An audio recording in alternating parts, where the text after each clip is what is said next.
Hi everyone, welcome to ಭತ್ತದ ಕಣಜ YouTube channel. ಇವತ್ತಿನ ರೆಸಿಪಿ ಏನಪ್ಪ ಅಂದರೆ 99 ದೋಸೆ ಸಕ್ಕತ್ತಾಗಿರುತ್ತೆ. ಒಮ್ಮೆ ಟ್ರೈ ಮಾಡಿ.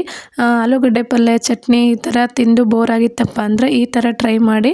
ಒಂದ್ಸರಿ ತಿಂದರೆ ಅಂತೂ ತುಂಬ ಚೆನ್ನಾಗಿರುತ್ತೆ. ನೀವು ಮತ್ತೆ ಮತ್ತೆ ಮಾಡ್ಕೊತೀರಾ, ಅಷ್ಟು ಸಕ್ಕತ್ತಾಗಿರುತ್ತೆ. ಇದು 99 ದೋಸೆ ಮಾಡೋದು ಕೂಡ ಈಸಿ, ಮತ್ತು ಬೀಟ್ರೂಟಿಂದ ಮಾಡೋದ್ರಿಂದ ಅಷ್ಟೇ ಹೆಲ್ದಿ ರೆಸಿಪಿ. ಮತ್ತು ಒಂದೇ ಬೀಟ್ರೂಟ್ ಇದ್ದರೆ ಸಾಕು, ದೊಡ್ಡದಾಗಿರ್ತಕ್ಕಂಥ ಒಂದು ಬೀಟ್ರೂಟು ಮತ್ತು ಆಲೂಗಡ್ಡೆ ಇಷ್ಟ ಇಂಗ್ರೀಡಿಯೆಂಟ್ಸ್ ಇದ್ದರೆ ಇದನ್ನ ಆರಾಮ್ಸೆ ಮಾಡ್ಕೋಬೋದು. ಮತ್ತು ಎಂಡ್ವರೆಗೂ ನೋಡಿ, ಎಲ್ಲೂ ಸ್ಕಿಪ್ ಮಾಡಲಾರ್ದಂಗೆ ಈ ವಿಡಿಯೋ ನೋಡಿ. ಕರೆಕ್ಟಾಗಿ ಎಲ್ಲ ಇಂಗ್ರೀಡಿಯೆಂಟ್ಸು ಮತ್ತು ಮೆಜರ್ಮೆಂಟ್ ಕೂಡ ಹೇಳ್ತಾ ಹೋಗ್ತೀನಿ. ಇದಕ್ಕೆ ಚಟ್ನಿ ಜೊತೆನೂ ತಿನ್ಬೋದು, ಬರೀ ದೋಸೆ ಪಲ್ಯ ಅಷ್ಟೇ ಬೇಕಾದ್ರೂ ತಿನ್ಬೋದು. ಸಖತ್ತಾಗಿರುತ್ತೆ, ಮಕ್ಕಳಿಗಂತೂ ತುಂಬ ಇಷ್ಟ ಆಗುತ್ತೆ. ಕೆಲವೊಬ್ರು ಬೀಟ್ರೂಟ್ ಪಲ್ಯ ಇಷ್ಟಪಡಲಾರ್ದರು ಈ ಥರ ಮಾಡ್ಕೊಂಡು ತಿಂದರೆ ಅಂತೂ ತುಂಬ ಚೆನ್ನಾಗಿರುತ್ತೆ.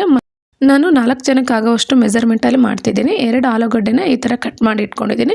ದೊಡ್ಡದಾಗೆ ಕಟ್ ಮಾಡ್ಕೊಂಬಿಡಿ. ಇದಕ್ಕೆ ನಾನು ಕಾಬೂನ್ ಕಡಲೆ ಹಾಕಿದ್ದೀನಿ. ಇದು ಸ್ಕಿಪ್ ಮಾಡಿ, ಇದ್ದರೆ ಹಾಕಿ, ಇಲ್ಲಾಂದರೆ ಹಾಕೋಕ್ಕೆ ಹೋಗ್ಬಿಡಿ. ನಾನು ಇತ್ತು ಸ್ವಲ್ಪ ಸಾಂಬಾರಿಗೆ ಅಂತ ನೆನೆ ಹಾಕಿದ್ದೆ, ಅದಕ್ಕೋಸ್ಕರ ಒಂದು ಇಡೀ ಹಾಕ್ತಿದ್ದೀನಿ. ಇದನ್ನು ಕಂಪಲ್ಸರಿ ಬೇಕಪ್ಪ ಅಂತ ಏನಿಲ್ಲ, ಬಟ್ ಇದ್ದರೆ ಆರಾಮ್ಸೆ ಹಾಕ್ಬೋದು. ಇದು ಹಾಕೋದ್ರಿಂದ ಕೂಡ ಒಂಚೂರು ಹೆಲ್ದಿಯಾಗಿರುತ್ತಂತ ನಾನು ಒಂದು ಸ್ವಲ್ಪ ಹಾಕಿದ್ದೀನಿ ಅಷ್ಟೇ. ಬಟ್ ಇದು ಕಂಪ್ಲೀಟ್ಲಿ ಆಪ್ಷನಲ್ಲು. ನೆಕ್ಸ್ಟ್ ಏನು ಮಾಡಬೇಕಪ್ಪ ಅಂದರೆ ಕುಕ್ಕರ್ನ 1-2 ವಿಸಲ್ ಕೂಗಿಸ್ಕೊಂಬಿಡಿ. ಚೆನ್ನಾಗಿ ಈ ಥರ ಮೆತ್ತೆ ಬೆಂದ್ಕೊಂಬಿಡುತ್ತೆ. ಆಲ್ಮೋಸ್ಟ್ ನೀವು ಆಲೂಗಡ್ಡೆ ಪಲ್ಯಗೆ ಯಾವ ಥರ ಬೇಯಿಸ್ಕೊತೀರೋ ಸೇಮ್ ಅದೇ ಥರನೇ ಇದನ್ನು ಕೂಡ ಬೇಯಿಸ್ಕೋಬೇಕು.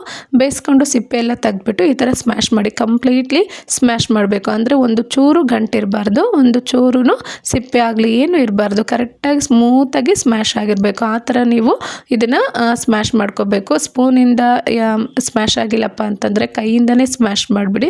ಈ ಥರ ನೋಡಿ ಪೇಸ್ಟ್ ಥರ ಬರಬೇಕು ಆಲೂಗಡ್ಡೆ, ಆ ಥರ ನೀವು ಕರೆಕ್ಟಾಗಿ ಸ್ಮ್ಯಾಶ್ ಮಾಡಬೇಕು.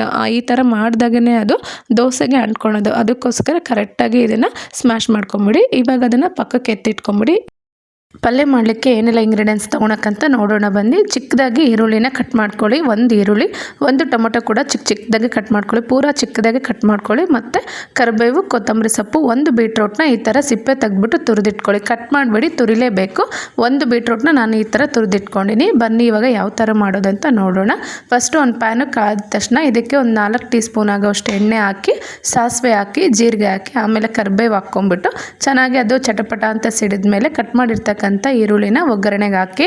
ಇದು ಆಲ್ಮೋಸ್ಟ್ ನೀವು ಚಿಕ್ಕದಾಗಿ ಕಟ್ ಮಾಡಿಕೊಂಡ್ರೆ ಪಲ್ಯ ಜೊತೆ ಚೆನ್ನಾಗಿರುತ್ತೆ. ಈರುಳ್ಳಿ ಮತ್ತು ಟೊಮೊಟೊ ಎಲ್ಲ ಚೆನ್ನಾಗಿ ಒಗ್ಗರಣೆಯಲ್ಲಿ ಬೆಂದ ಮೇಲೆ ಸ್ವಲ್ಪ ಟೊಮೊಟೊ ಹಾಕಿದ್ಮೇಲೆ ಮತ್ತೊಂದು ಸತಿ ಈ ಥರ ಬಾಡಿಸ್ಕೊಬೇಕು.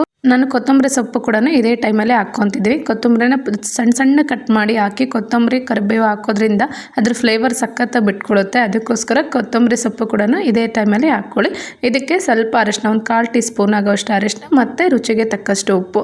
ಇದು ಉಪ್ಪು ಹಾಕಿದ ತಕ್ಷಣ ಚೆನ್ನಾಗಿ ಬೇಯ್ಕೊಳ್ಳೋಕೆ ಸ್ಟಾರ್ಟ್ ಮಾಡುತ್ತೆ. ಬೆಂದಾದಮೇಲೆ ಇದಕ್ಕೆ ನಾವೇನು ಬೀಟ್ರೂಟ್ನ ತುರಿದಿಟ್ಕೊಂಡಿದ್ವಲ್ವ, ಬೀಟ್ರೂಟ್ ಕೂಡ ಇದಕ್ಕೆ ಹಾಕ್ಕೊತಿದ್ದೀನಿ. ನೋಡಿರಿ, ಈ ಥರ ತೆಳ್ಳಗೆ ತುರ್ಕೋಬೇಕು. ಅಂದರೆ ಕೊಬ್ಬರಿ ತುರಿಯೋದಿರುತ್ತಲ್ವ ಅದರಲ್ಲೇ ತುರ್ಕೋಬೇಕು. ನೀಟಾಗಿ ಮೇಲ್ಗಡೆದೆಲ್ಲ ಸಿಪ್ಪೆ ತೆಗೆದ್ಬಿಟ್ಟು ಸಣ್ಣಗೆ ತುರ್ಕೊಂಡ್ಬಿಟ್ರೆ ಚೆನ್ನಾಗಿ ಬಂದ್ಬಿಡುತ್ತೆ.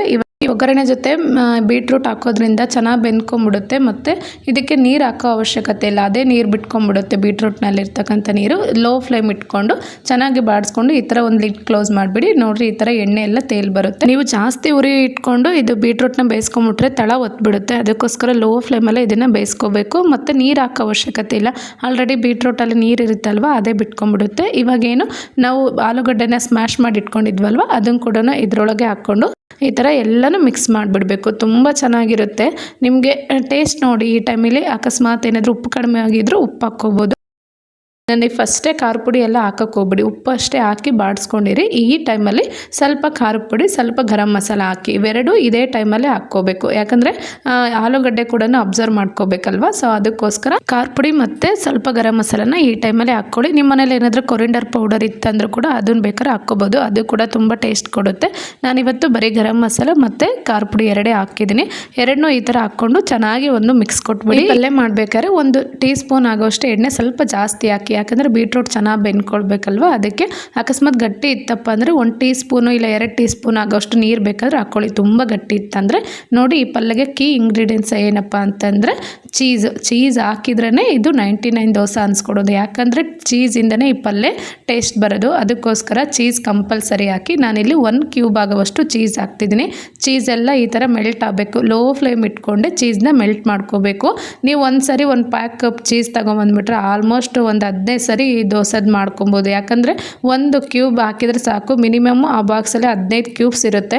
ನೀವು ಬೇಕಾದರೆ ಎದಕ್ಕಾದರೂ ಯೂಸ್ ಮಾಡ್ಕೋಬೋದು. ಬಟ್ ಈ ಪಲ್ಯಗೆ ಒಂದೇ ಒಂದು ಕ್ಯೂಬ್ ಆದರೆ ಸಾಕು. ಆ ಚೀಸ್ದು ಫ್ಲೇವರ್ ಬಿಟ್ಕೊಂಡು ಮತ್ತು ಅದ್ರ ಜೊತೆ ಎಲ್ಲ ಮೆಲ್ಟ್ ಆದಾಗ ಸಖತ್ತಾಗಿ ತಿಕ್ನೆಸ್ಸು ಬರುತ್ತೆ ಮತ್ತು ಎಲ್ಲ ಅಂಟದಂಗೆ ಆಗುತ್ತಲ್ವ ಪಲ್ಯ ಎಲ್ಲ ಚೆನ್ನಾಗಿ ದೋಸೆಗೆ ಸ್ಪ್ರೆಡ್ ಮಾಡ್ಬೋದು. ಮತ್ತು ಅದ್ರದ್ದು ಚೀಸ್ದು ಫ್ಲೇವರೇ ಗೊತ್ತಲ್ವ, ಅಷ್ಟು ಪಿಜ್ಜಾದೆಲ್ಲ ಹಾಕೋದು ಚೀಸಿಂದನಲ್ವ, ನಮ್ಗೆ ಆ ಫ್ಲೇವರೇ ನಮ್ಗೆ ಇಷ್ಟ ಆಗಿ ಪಿಜ್ಜಾ ತಿಂತೀವಿ. ಮಕ್ಕಳು ಕೂಡ ಈ ಥರ ಪಲ್ಯ ಒಳಗೆ ಚೀಸ್ ಹಾಕಿ ದೋಸೆ ಮಾಡಿಕೊಡೋದ್ರಿಂದ ಅವರು ಕೂಡ ತುಂಬ ಇಷ್ಟಪಟ್ಟು ದೋಸೆನ ತಿಂತಾರೆ. ಈ 99 ದೋಸೆ ಅಂತೂ ಸಖತ್ ಟೇಸ್ಟ್ ಇರುತ್ತೆ. ಒಮ್ಮೆ ಟ್ರೈ ಮಾಡಿ ಅಷ್ಟೇ. ಚೀಸ್ ಹಾಕಿನೇ ಮಾಡಿ, ಚೀಸ್ ಹಾಕಿ ಮಾಡಿದ್ರೇ ಅದು ಫ್ಲೇವರು ಚೆನ್ನಾಗಿರುತ್ತೆ ಮತ್ತು ಟೇಸ್ಟು ಕೂಡ ತುಂಬ ಚೆನ್ನಾಗಿರುತ್ತೆ. ನೀವು ಬರೀ ನಾರ್ಮಲ್ ಪಲ್ಯ ಮಾಡ್ಕೊಂಬಿಟ್ಟು ನಾರ್ಮಲ್ ಪಲ್ಯ ಇದೆ ಇದರಲ್ಲಿ 99 ದೋಸೆ ಅನಿಸುತ್ತೆ ಅಂತ ನೀವು ಅನ್ಕೊತೀರ. ಬಟ್ ಚೀಸ್ ಹಾಕಿದ ಮೇಲೇ ಅದು 99 ದೋಸೆ ಅಂತ ಅನ್ನಿಸ್ಕೊಡೋದು. ತುಂಬ ಚೆನ್ನಾಗಿರುತ್ತೆ, ಟೇಸ್ಟು ಕೂಡ ಸಖತ್ತಾಗಿರುತ್ತೆ. ನೀವೇನಾದರೂ ಒಂದು ಸರಿ ಟ್ರೈ ಮಾಡಿ ಇದ್ರದ್ದು ಟೇಸ್ಟ್ ಮಾಡಿದರೆ ಮತ್ತೆ ಮತ್ತೆ ಮಾಡ್ಕೊತೀರ, ಮತ್ತು ಆಲೂಗಡ್ಡೆ ಪಲ್ಯನೇ ಮಾಡ್ಕೊಳಲ್ಲ, ಅಷ್ಟು ಚೆನ್ನಾಗಿ ಆಗ್ಬಿಡುತ್ತೆ ಇದು ಚೀಸ್ದು.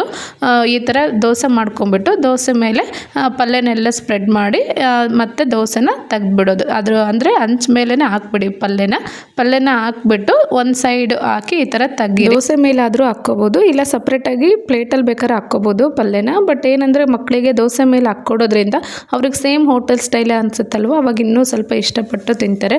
ಇದ್ರ ಜೊತೆ ಚಟ್ನಿ ಕಾಂಬಿನೇಷನಲ್ಲೂ ತಿನ್ಬೋದು, ಬರೀ ಹಾಗೆ ಪಲ್ಯ ಜೊತೆ ಬೇಕಾದರೂ ತಿನ್ಬೋದು. ಬಟ್ ಆಲೂಗಡ್ಡೆ ಪಲ್ಯ ಮಾಡಿಕೊಂಡು ಸಿಕ್ಕಾಪಟ್ಟೆ ಬೋರ್ ಆಗಿದೆ, ಪದೇ ಪದೇ ಅದೇ ಪಲ್ಯ ಮಾಡಬೇಕೇನಪ್ಪ ದೋಸೆಗಂದಾಗ ಈ ಥರ ಹೊಸ್ದಾಗಿ ಟ್ರೈ ಮಾಡಿ. ಹೊಸ್ದಾಗಿ ಮಾಡಿದಾಗೆಲ್ಲ ಮಕ್ಳಿಗೂ ತುಂಬ ಇಷ್ಟ ಆಗುತ್ತೆ. ನಮ್ಮ ಮನೆಗಂತೂ ನನ್ನ ಮಕ್ಕಳಿಗೆ ತುಂಬಾ ಇಷ್ಟ ಇದು 99 ದೋಸೆ. ಯಾಕಂದರೆ ಬೀಟ್ರೂಟ್ ಕೂಡ ಹಾಕಿರ್ತೀನಲ್ವ, ನಾನು ಕೂಡ ಪದೇ ಪದೇ ಮಾಡ್ತೀನಿ. ಚೀಸು ತುಂಬ ಒಳ್ಳೆಯದು ಹೆಲ್ದಿಗೆ, ಅದ್ರ ಜೊತೆ ಬೀಟ್ರೂಟ್ ಕೂಡ ತುಂಬ ಒಳ್ಳೆಯದಲ್ವ, ಅದಕ್ಕೋಸ್ಕರ ನಾನು ಆಲ್ಮೋಸ್ಟ್ ಇದನ್ನೇ ಮಾಡ್ತೀನಿ. ಮಕ್ಳಿಗೆ ಮಾಡಿಕೊಡೋದು ಇಲ್ಲಾಂದರೆ ಬಾಕ್ಸಿಗೆ ಕಳಿಸೋದಾದರೆ ಇದೇ ಪಲ್ಯನೇ ಮಾಡಿ ಕಳಿಸಿ, ತುಂಬ ಇಷ್ಟಪಡ್ತಾರೆ. ಅದರಲ್ಲಿ ಆಲೂಗಡ್ಡೆನೂ ಇರುತ್ತೆ, ಈ ಕಡೆ ಬೀಟ್ರೂಟು ಇರುತ್ತೆ, ಚೀಸು ಇರುತ್ತೆ. ಇದಕ್ಕಿಂತ ಹೆಲ್ದಿಯಾಗಿರ್ತಕ್ಕಂಥ ಪಲ್ಯ ಮತ್ತೆ ಯಾವುದೂ ಇಲ್ಲ. ಅದಕ್ಕೋಸ್ಕರ ಮತ್ತೆ ಮತ್ತೆ ಮಾಡಿ ನೀವು ಮಕ್ಳಿಗೆ ಬಾಕ್ಸ್ ಕಟ್ಟಿ ಅವರೇ ಇಷ್ಟಪಟ್ಟು ತಿಂತಾರೆ ಈ ಪಲ್ಯನ. ದೋಸೆನ ಈ ಥರ ಕಟ್ ಮಾಡ್ಕೊಂಬಿಟ್ಟು ಚಟ್ನಿಲಿ ಡಿಪ್ ಮಾಡ್ಕೊಂಡು ತಿಂದರೆ ಅಂತೂ ಸೂಪರಾಗಿರುತ್ತೆ. ನೀವು ಕೂಡ ಟ್ರೈ ಮಾಡಿ, ಹೇಗೆ ಬಂದಿತ್ತು ಅಂತ ಕೂಡ ಕಾಮೆಂಟ್ ಮಾಡಿ. ಹಾಗೆ ನನ್ನ ಚಾನಲ್ಗೆ ಲೈಕ್, ಶೇರ್ ಆ್ಯಂಡ್ ಸಬ್ಸ್ಕ್ರೈಬ್ ಆಗೋದನ್ನ ಮಿಸ್ ಮಾಡಬೇಡಿ. ನಿಮ್ಮ ಪ್ರೀತಿ ಆಶೀರ್ವಾದ ಹೀಗೆ ಇರಲಿ ಅಂತ ಕೇಳ್ಕೊತ ಇವತ್ತಿನ ಈ ರೆಸಿಪಿನ ಇಲ್ಲಿಗೆ ಮುಗಿಸ್ತೀನಿ. Thank you all.